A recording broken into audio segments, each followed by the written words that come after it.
There is a good possibility that we will all become caregivers at some point in our lives. It may be for an aging parent, a spouse with a serious illness, or a child with special needs.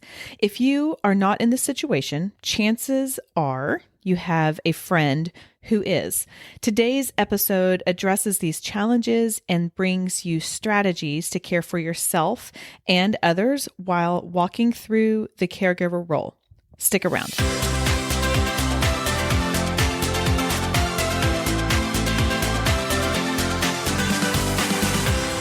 Hey there, I'm Amy Connell, and welcome to the Graced Health Podcast. I'm a certified personal trainer who wants you to know your eating, movement, and body don't have to be perfect. You just need to be able to do what you're called to do. This podcast is for women who want simple and grace-filled ways to take care of themselves and enjoy a little chocolate in the process. I am 45 years old. In the last several years, I've seen a lot of friends and even just acquaintances walk through the challenging path of being a caregiver. We are truly in those sandwich years, if you are around my age, where we are caring for our children as well as our aging parents. But obviously, caregiving extends beyond aging parents. It can be a special needs child, a spouse who is seriously ill, or maybe a sibling who's going through a challenging physical time. Today's conversation with Elizabeth-Leigh Bradley, founder of Everyday Caregivers, is sure to bring you more depth and understanding into the complexities of caregiving. She has walked the path herself and shares the challenges and even depression that she experienced while she was going through that. We dig into all kinds of things like the importance of acknowledging that you are a family caregiver and understanding what that means, what to do when you feel like you have no support in caregiving, and how to help and support friends and loved ones who are the caregiver. Elizabeth-Leigh Bradley is the founder of Everyday Caregivers, a company built exclusively to support the health and wellness needs of individuals who are showing up daily to care for those they love most in this world.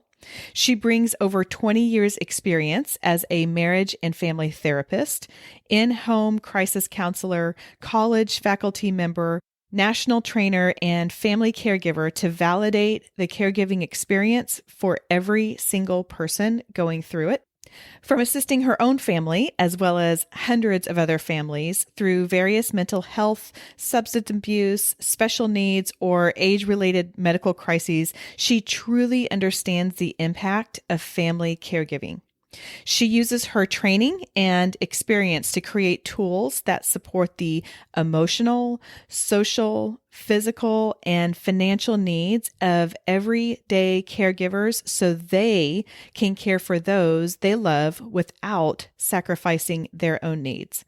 Learn more about Everyday Caregivers at everydaycaregivers.com. And I will link to this as well as all of the other resources Elizabeth-Leigh mentions in the show notes. This episode brought so much empathy and understanding to me, and I know you are going to love it. Let's bring on Elizabeth-Leigh.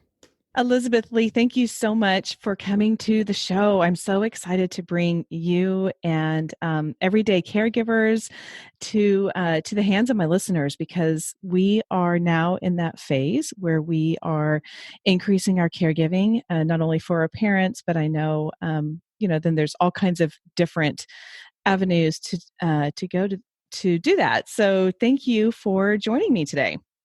Thank you, Amy, for having me. I appreciate having the opportunity to speak to your community. Absolutely.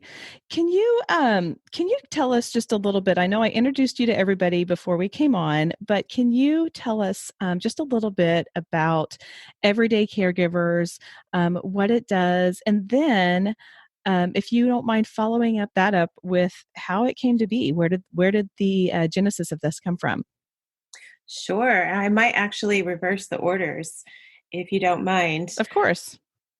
Everyday Caregivers is a company that I created in 2018 as a call to action, as an answer to a call to action almost for caregivers who were finding themselves in a situation where they were caring for one or multiple individuals and having a difficult time navigating how to do that with how to not lose yourself personally and professionally. And I answered that call because it happened to me. And as a family therapist, going on 20 years now, who has worked with multiple families in multiple crisis situations, it never dawned on me that I would find myself experiencing some of the worst health statistics associated with caregiving. I honestly went into it a little arrogantly, thinking I've got this. I have 20 years in training as a therapist under my belt. Like this is going to be tough, but it's not something I can't handle. And I also felt like, I wasn't new to caregiving. I had fulfilled a caregiving role in my family for many, many years for a whole host of different reasons. And it was me entering that caregiving role and exiting that caregiving role based on the current circumstances and how much assistance individuals needed. So it actually wasn't until my mom called me and told me that she needed to have open heart surgery that everything from previous years came tumbling down on me. And it wasn't until then that I even identified as a family caregiver. I always associated with caregiving with paid caregivers, those who were doing this professionally in the aging population. And my experience was such that I was so caregiver for various family members, as I just mentioned. It really just kind of broke down, and I said, there is something wrong.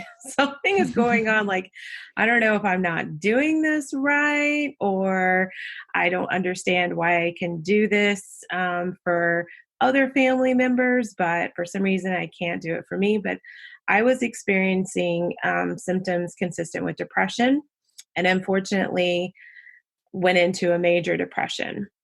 Mm. And it wasn't until that moment that I said, I need some help. In fact, I remember the exact moment. I was driving. So let me back up just a little bit. So Sure. I left Connecticut, left my job as a professor at the University of Hartford, left my husband in Connecticut to move back home to Oklahoma and live with my mom while she was before, during, and after her open heart surgery. And it was a 24/7 job. Really? And it and I know when people hear that, the first thing they think about is when they have a child, right? That Mhm. tends to be our first experience of 24/7. And I've had many conversations about that, and I understand people's desire to link someone else's experience to a similar experience that they have undergone, but it's really different. The two experiences are very, very different. One being that when you have a child, everybody wants to come over and see the child, hold the child. Mhm. Their grandparents are eager to give you a break, and there's people who eagerly line up to be around you and support you. When you're caregiving for an aging parent or someone who's gone through a pretty substantial medical situation, people are unsure how to respond. They're a little standoffish. They don't want to seem like it's an uncomfortable situation and circumstance for people. Yeah. And so when you have that and it's coupled by lack of sleep, um, not a large circle of support, then things start to go downhill really quickly. But I kept it all in, and I just kept telling myself, mainly out of survival mode, that I was fine. and that I could do this. And on my drive back from Oklahoma to Connecticut, I never once turned on my radio. When I stopped and slept, I never ordered any food. I never left the hotel room. All I could do was get in bed and cry. Mm. And then I arrived back in Connecticut and I thought, okay, I have 2 days to cry and get it out and process, like move on. And I just Did found you set myself, yourself that 2-day timeline? You're like, this is going to end in 2 days. well, it wasn't like I gave myself 2 days. It was just like, nobody wants to hear how bad you're feeling. Mm. Like nobody wants to be around that, and you don't want anybody to feel sorry for you, and nobody's going to feel sorry for you. But that was really the depression kind of talking to me and kind of convincing me of that, if you will. And it wasn't That until makes my sense. husband actually said, you're just not yourself. You're not cheerful. It's hard to have a conversation. You don't smile anymore. Like, I'm really worried about you. And I said, I know, I'm worried about myself too. And I took my journal, because I'm a huge journaler. I took my journal. I was sitting on our front porch and I was looking through it.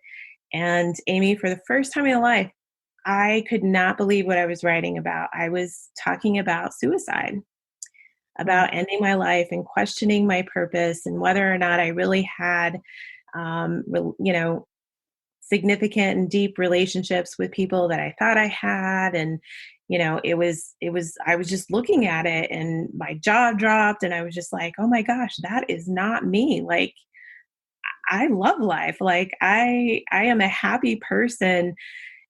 I don't know where this is coming from. And that was the moment that I realized that I needed some support. So I immediately started researching and trying to find out what supports were available for caregivers.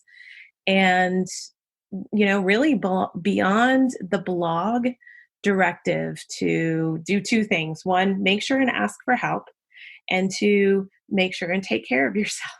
both of which both of which I was trying desperately to do. I asked quite frequently for help and support, and it just didn't seem to come through. Um, that I was like, you know what? This is ridiculous. Like, how can there not be any additional supports available for caregivers? And so Yeah, one that thing is led to surprising. another. Pardon Sorry. me? I said that really is very surprising. So I'm sorry, I didn't mean to interrupt. Go on. One thing led No, to that's okay. another.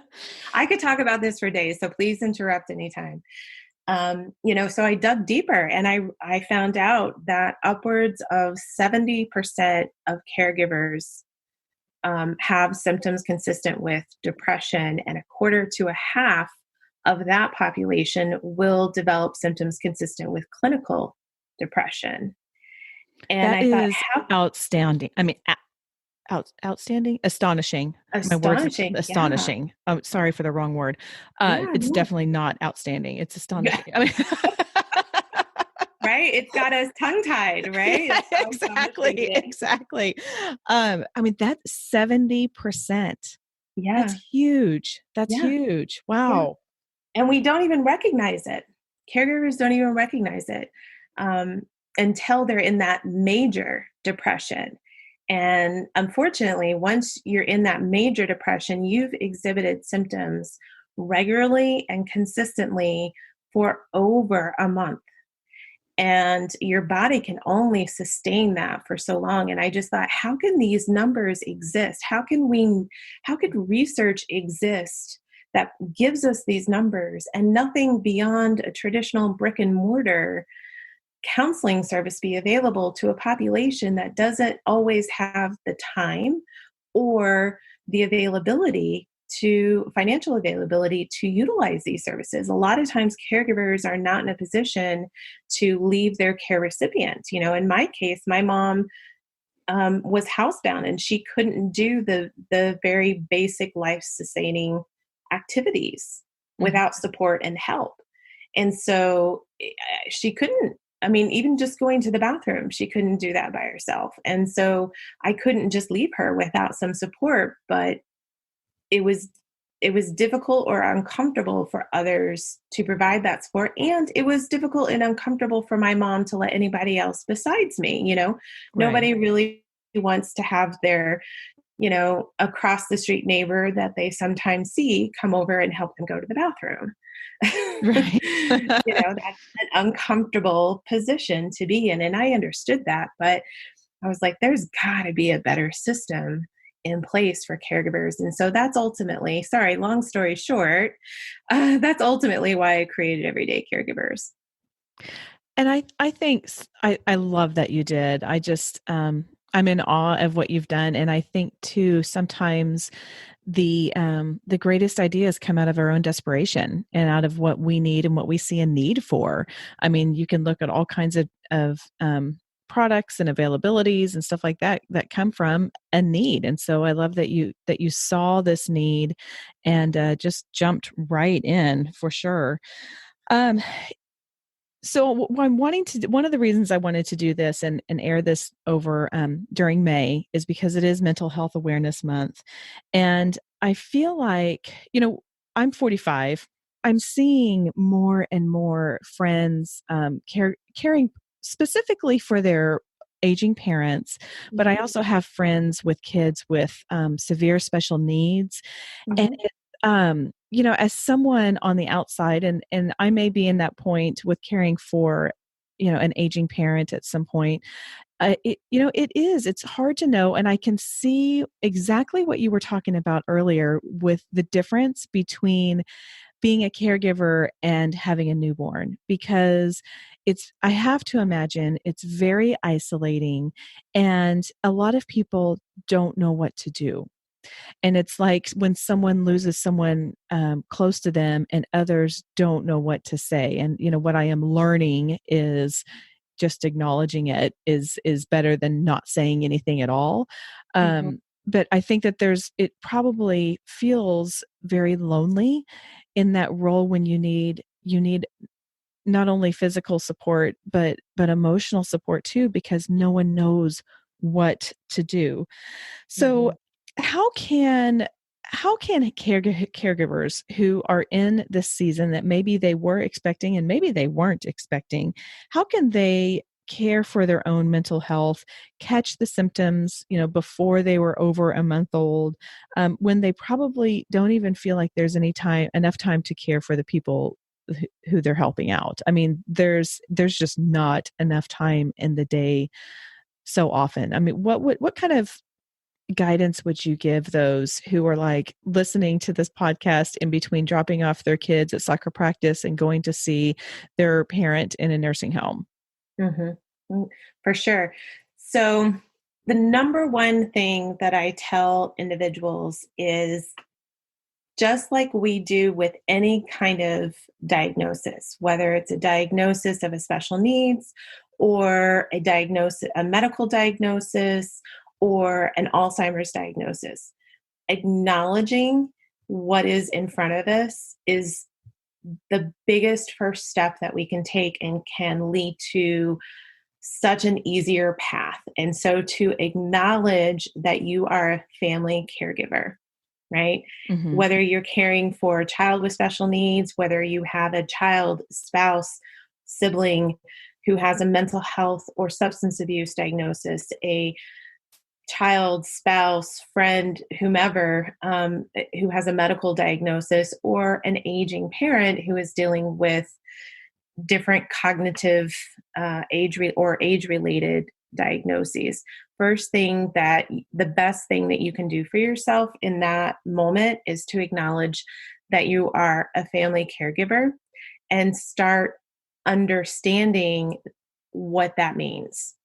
And so, again, that's one of the reasons why I started Everyday Caregiver, is just to educate people that just because you are a family member who is willing and lovingly and desires to care for someone through their most difficult time in life doesn't mean you're not a caregiver. Okay. And when Okay. you know that, you can take different steps from there. I'm wondering, Elizabeth-Leigh, is there an element of feeling either guilty or maybe ashamed when you're a caregiver for someone you love. So, if it's your mom, it's like, she raised me and now I'm feeling so overwhelmed by this and I just want it to be over. Or I prayed for this baby for so long and now that he's here and he's been in the ICU for 3 months and now I'm looking at a lifetime of challenges. And I mean, is there an element of those feelings that make it even more difficult as a caregiver to kind of take care of yourself and take care of others? Oh my goodness. Absolutely. It's one of the reasons why I found myself in a major depression because in my mind, I was saying, my mom is literally fighting for her life. What kind of selfish person am I to be thinking of my needs right now? You know, oh, you need a break. You must not be as strong as you think you are, or you might not be as good as you think you are and being able to handle crisis situations. Like you are an awful person, to be thinking about this. And it was because I was ashamed to have that, not only feelings, but those thoughts, because there's nothing in this world. I know many of your listeners may not know me and know that my mom and I are very, very close. And I was lucky in that way, right? My mom was a very good patient. She did everything the doctor said, everything I asked her to do. We get along beautifully. And yet I still found myself in that situation. And so I kept it all in. I kept it, quote unquote, a secret, even though this is radio and you can't see me doing air quotes. That's what I'm doing. I kept it the secret because I didn't want, I didn't want to expose myself as a bad person. And what I didn't realize is that the moment I started having those thoughts was the moment that I should have said, even louder, I need a break, right? Yeah. These aren't healthy caregiving thoughts and feelings. And in order for me to be my best as a caregiver, I need to be able to get some relief here. So let's dig into that, because what if someone's listening and they are really identifying with what you're saying and it's getting louder and louder and you're like, I just need a break, but there's no one to give them a break. It's them. Like they're the only ones who are able to provide care for this person. What steps would they take after that? Like once they recognize it, Mm. um, what if they feel like there's not that opportunity? Well, I'm really glad that you brought that up because I'm actually feverishly working on creating the 7 caregiver habit system that's going to help walk these caregivers through that process, even if you feel like you have no support and you're the only one that can do this. Because it starts, honestly, and this is going to be a little bit of tough love for people to hear this, but it starts with us letting go of this idea that we're the only ones that can do this. Mm, It really does start with that. And I walk through, how do you let go of that mindset? How do you get comfortable, right? Because I would never ask another caregiver to just let someone else do something without setting up a process and a system, right? Hence the right. 7 habit system. Setting up a system that not only reduces significantly those feelings of someone else isn't going to do as good a job as I am, but we're able to release this idea that I'm the only one that can do this. And so it's not only going to be a mindset, part of it is going to be mindset, but part of it's going to be step by step. How do you initiate conversations with family members, with friends, with community resources? How do you find creative, non-traditional resources in your community? Most people will automatically look for agencies, right? I mean, that seems very logical. Right. Who's out there that I can hire to do this? Well, almost every community has some kind of educational institution, higher educational institution. And as someone who spent 20 years in the higher educational system, I know that every social sciences department or social science type department will have an internship process. And so you can have a senior or master's level individual who has spent the last 4 to 6 years studying something specific, whether it's a nursing student or it's a applied behavior analysis student, or it's someone in the gerontology who is looking for opportunities to get hands-on experience. And so I give people scripts of how do you initiate contact with those professionals, and how do you work with them to devise a training program that allows you to feel comfortable about allowing this person to be part of your care network, so that when you do need a respite, you can call upon their assistance. That's a great idea. I love that. So that's just one of our creative, non-traditional ideas that we are going to supply to caregivers. Yeah. Well, and I think too, so often when we're in the midst of, I think it's fair to call it trauma. Maybe it's not acute, but it's something that's very Mhm. challenging.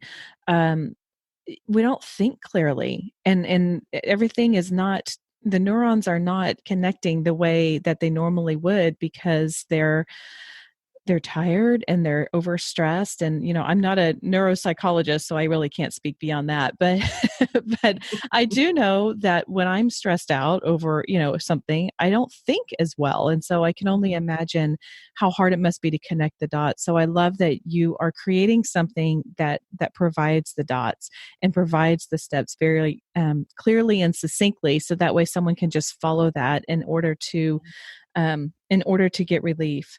What would Yeah. you say to the person on the other side? So, like I said, I have not been in this intense situation to this point, but I am seeing friends who are. I've seen friends whose lives are completely altered. I ran into a girl at the grocery store, and she was just telling me about how she and her siblings were caring for her father, and she's got teenagers at home as well, and jobs. And when we from the outside look in and see these friends who are so underwater with responsibilities, how can we help? And maybe they are words that we say, or maybe they are things that we can do or items we can buy. I mean, can you offer any guidance to those of us whose heart hurts for our friends, but we don't know what to do? Sure, sure. So the best thing that you can do is offer yourself and your time. And there are two different paths that you can go with this, right? There's the individual who is much more comfortable in action, right? Give me something to do. I want to help you in some actionable way, right? Where we run into friction with that is we don't know what to do. And so the default is to say, what can I do for you? Right. When Right. we do that, we then transfer all of the responsibility onto our friend unknowingly and unconsciously, but we transfer all the responsibility onto our friend to now add to their task list of coming up with something that you can do. Mhm. But the first thing is that we want to avoid the asking the question, what can I do for you? Mhm. And really put the onus on ourselves to say, you know what, I'm kind of overwhelmed with, empathy for you right now. And so I want to take a step back and think about 3 things that I can do for you. And I'm going to let you know, I'm going to text you or I'm going to call you or whatever. Later on this evening, give a time, right? This evening or tomorrow. And I'm going to let you know 3 things that I can do. And really think about those 3 things. If someone called you at the drop of a hat and said, I need this, and it was on your list, would you be able to do it at the drop of a hat? Because caregivers live sometimes by the drop of a hat, right? So Mm-hmm. really think carefully about what you're willing to offer. A lot of times I tell people, because I get this question a lot from friends, and I'm so encouraged that I'm getting this question a lot. The other thing that I tell them is just offer your time. Just let them know that you're going to come over and hang out with them. And as you are hanging out with them, right, find yourself busy. Mm, Look around, that's observe, good. not in a judgmental way, but in a way that reflects compassion and empathy and excitement, right? Like, oh my gosh, I've been dying to try out this new pasta recipe. But you know, the recipe calls for 6 people and there's only 3 of us. Do you mind if I bring you the leftovers? Yeah. And or something creative in that way that doesn't require them necessarily to feel like, because a lot of people are prideful, Mm-hmm. right? And they don't want to, necessarily. That's a hard thing to do for some people, is to ask for help. So look for opportunities to be helpful to someone, offering your time, offering your skills. I guarantee you, everybody has a skill that a caregiver needs. Yeah. And I can so relate to the feeling of, well, I can do this myself. I should be able to do Yeah. this myself. And not doing that. And when you said just offer to come hang out with them, I could physically feel my body like just relaxing a little bit, because that's something that's really doable. I mean, Mhm. it's something that I think everybody can do. I mean, especially if they're caring for someone who is at their home and they are at their home a lot. Mhm. That's such a simple thing, and I thank you for mentioning that, because I'm gonna sock that away for sure. And I want people to hear hang out in a very loose term, right? Because those of us in the sandwich generation, we don't really hang out that on the go all the time. So hanging out in that situation could be simply that you just, you know what? It's going to take me 2 minutes to stop by their house. I'm going to stop by and just give them a hug. Okay, that's Or good. I'm going to put a card in their mailbox that just says, I'm thinking of you and wanted to let you know you're on my mind. Yeah. Yeah. That's a good clarification too, because it doesn't necessarily mean that we need to go over for 2 hours. Right. And because then we don't want to become a burden either, right? Like now they've got to take care of, their loved one and entertain a friend. Right. That's Right. not something Or we'd feel want to like put on. their house is perfect, or, worry about whether it's messy or any of that kind of stuff. And so, just stop and think about who your friend is. And if that's something that really does bother them, don't go over thinking, I'll just say, oh, it doesn't matter. It doesn't bother me. Right. If that's something that really gives them stress, then just say, I'm not going to come in. I don't want to come in. I just want to give you a hug and let you know that I love you. That's great. And I have to imagine that's really powerful and has a lot of lasting love felt for sure. Mm. Yeah. So you mentioned earlier about journaling, and that is something that I I can't tell you how many spiral notebooks I have started and abandoned. I've never been a good journaler, which is very ironic considering I actually really enjoy writing, Mhm. most of the time, at least. And I know that increasing or taking on the responsibility or the additional responsibility of caring for a loved one, there are appointments, there are medicines there. I mean, I remember one of my friends, when her dad, he had a transplant, and I think he was taking like 60 pills a day or something. I mean, that alone, just it takes an Excel spreadsheet to Mhm. to keep track of it. Okay. And I know that you have developed a wellness planner that really integrates the two, and it just sounds like such a needed item. I was wondering if you could tell our listeners a little bit more about your wellness planner. Sure. Thank you for asking. So, one of the very first things that I did was I created this wellness planner that really encompasses the effects of a workbook, a journal, and a planner. And they're all based on sound science and research. As a therapist, That was really important to me. I didn't want to create a product just to create a product. I wanted to create a product that I knew was based in solid research that would help caregivers move as quickly as they wanted to move in a direction that would be healthier and create more balance for them, because caregivers are often thrown into a situation where they have to abandon who they are personally and professionally, or one of the other. If it's not professionally, it's personally. If it's not personally, it's professionally. And so it's very overwhelming. So I created the caregivers wellness planner, and the first section is what I call the workbook of it. It's where the majority of the work we do together starts. And so I take 4 areas of a caregiver's life that requires change in order for you to successfully move through this role in the most healthy manner. And those 4 sections are our functional needs. I created a blueprint for how to break down barriers.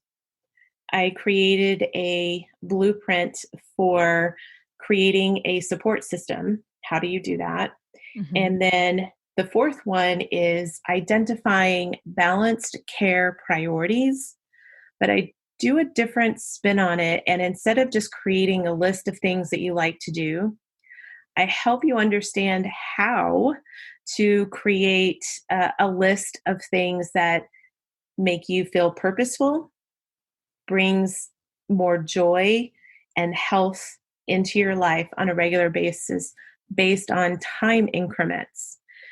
Oh, that's really Yeah. brilliant. So I spent Yes. 6 months just talking to caregivers from across the country and internationally.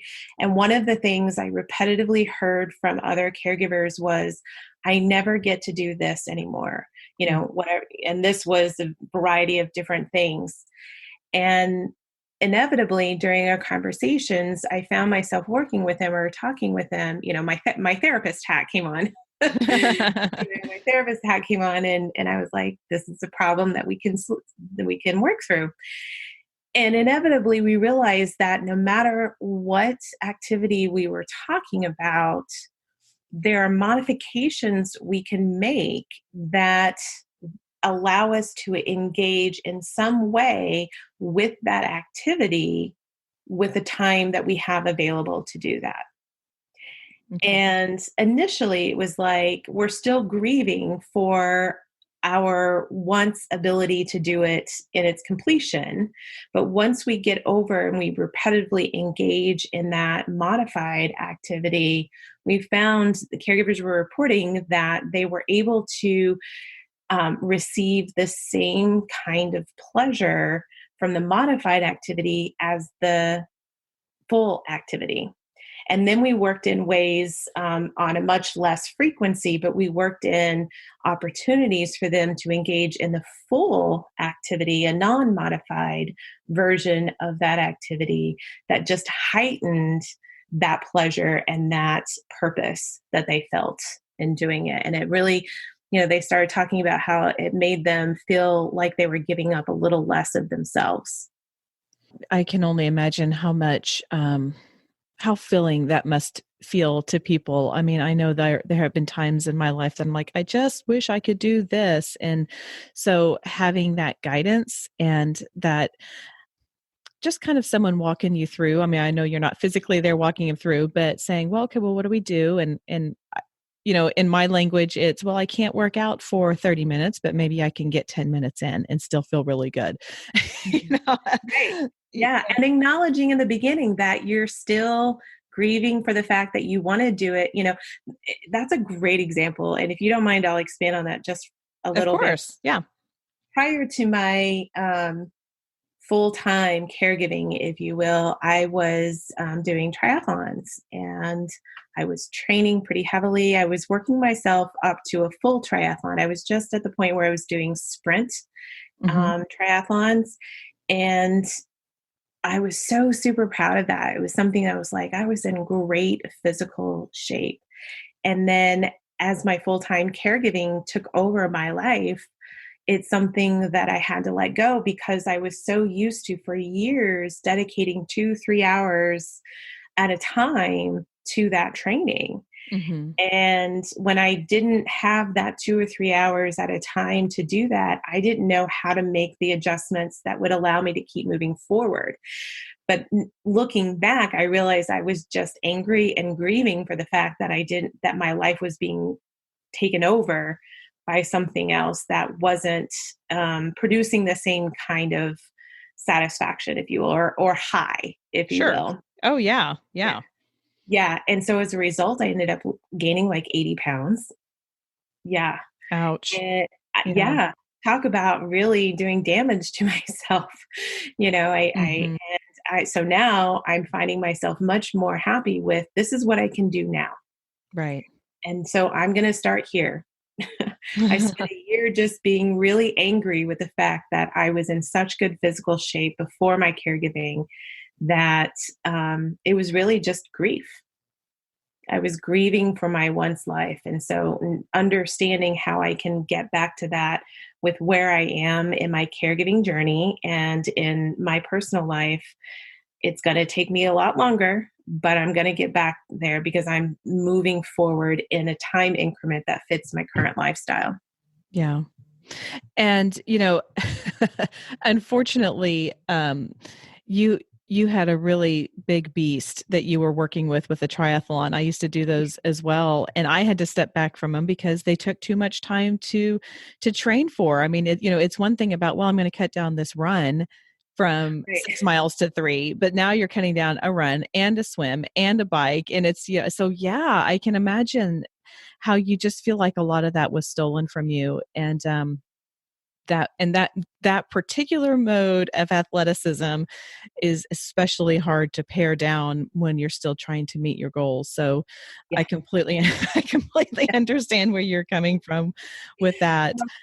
I want to, if you don't mind, can we shift just a little bit? And it's not really much of a shift, but if someone's listening and walking through this wherever they are as a caregiver, what are some good self-care practices for them? And maybe we can do, I've been talking a lot about like micro and macro, and I'm sure that there's some unit of measurement in between there, and I'm not smart enough to know what they are, but maybe some of self-care practices that are just 2 minutes long, and then some that are a little bit longer if they have it. And I assume that's something that you talk about or guide a little bit in your wellness planner. Mhm.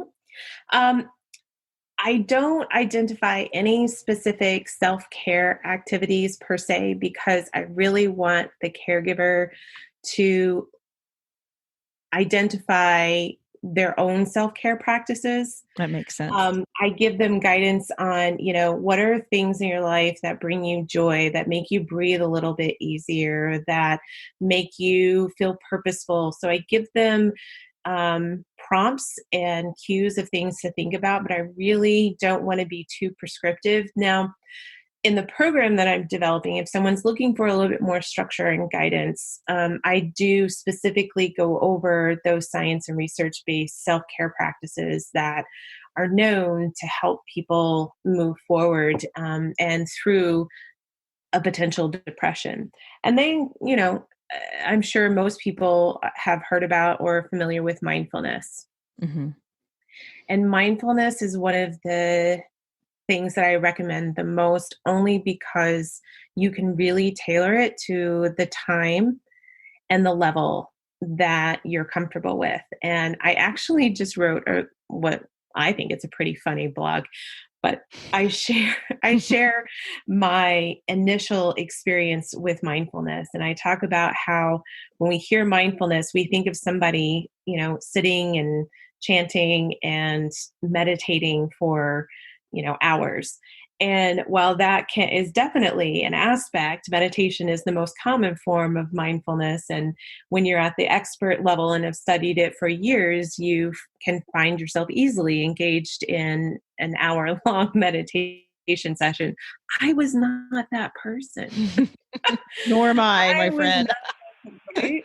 Right. And that's coming from a therapist who, I was like, introspection's my jam. Like, I love looking inward and understanding awareness and behavior much better. But I found it hard to just sit and meditate. And so I really approach and help people identify ways that mindfulness can fit into their own life based on what their comfort level is. And I ask them just to start by looking for mindful moments.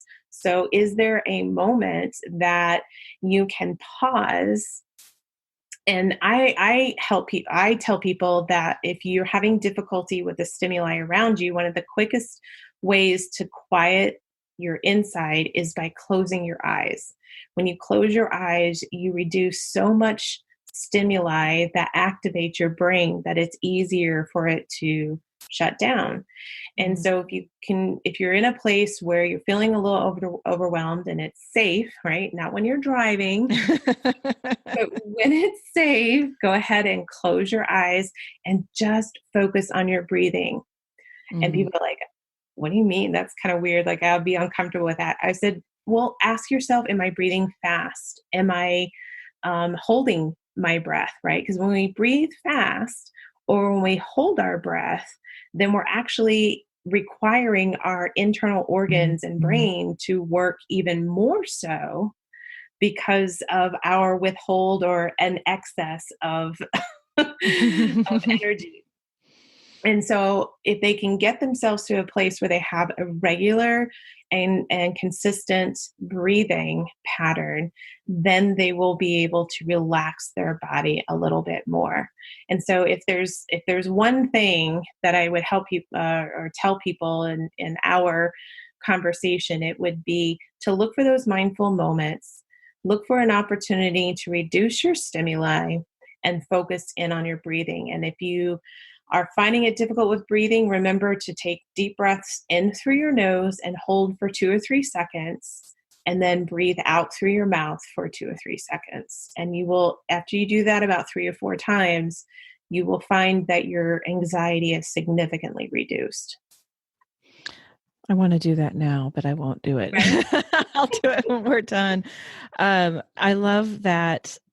I oftentimes will end my shows with one simple thing that I want the listeners to remember, because sometimes there's so much information that it's like, how do we disseminate and take away? So that is my one simple thing for you listeners is just breathe, just do that little bit of mindfulness of breathing for a few seconds in and a few seconds out. Did I say it right?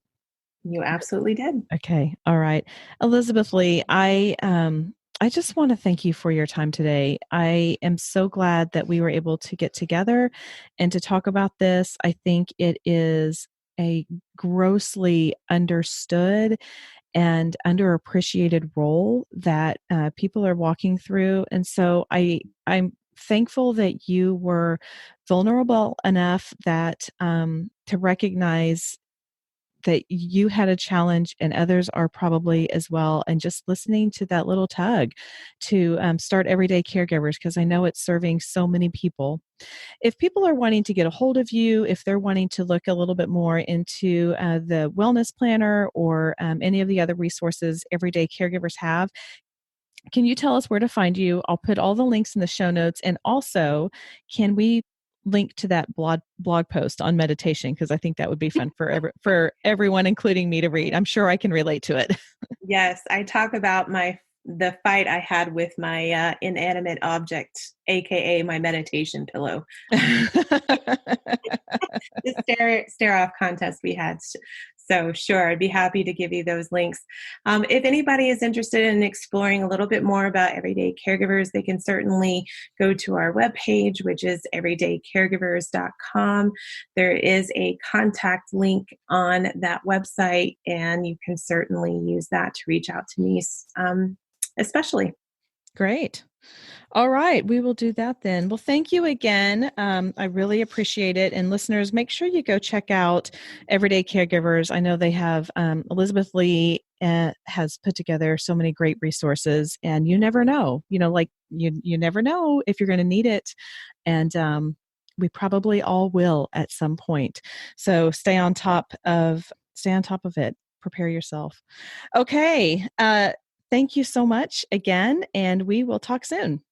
Thank you so much, Amy. I appreciate having the opportunity. Oh, my pleasure. My pleasure. Bye bye. Bye. Well, I already outed what's the one simple thing to remember, and that is just breathe. We can all do that regardless of what we've got going on. I really encourage you to check out Elizabeth-Leigh's mindfulness blog post. I have linked it below. I can so relate to her feeling not good enough while practicing it. And I also really appreciate her strategies on how to approach it. If you are currently a caregiver or know someone who is, please go check out everydaycaregivers.com or send it to someone. Elizabeth-Leigh has such incredible resources. Take a look at the Caregivers Planner, which is what we talked about today. It's such a robust tool to reclaim your time, energy, and overall well-being. She just has such great resources for you. Just a friendly reminder to subscribe to this on your favorite listening device, whether it's Apple Podcasts or Spotify.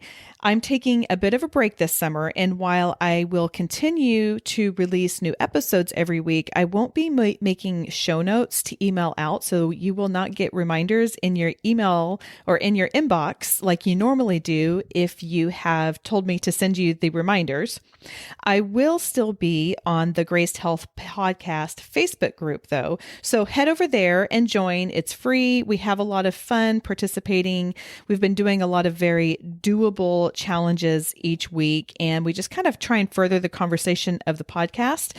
I like to call it the safest, most encouraging corner of the gym because, I like all analogies to fitness and moving.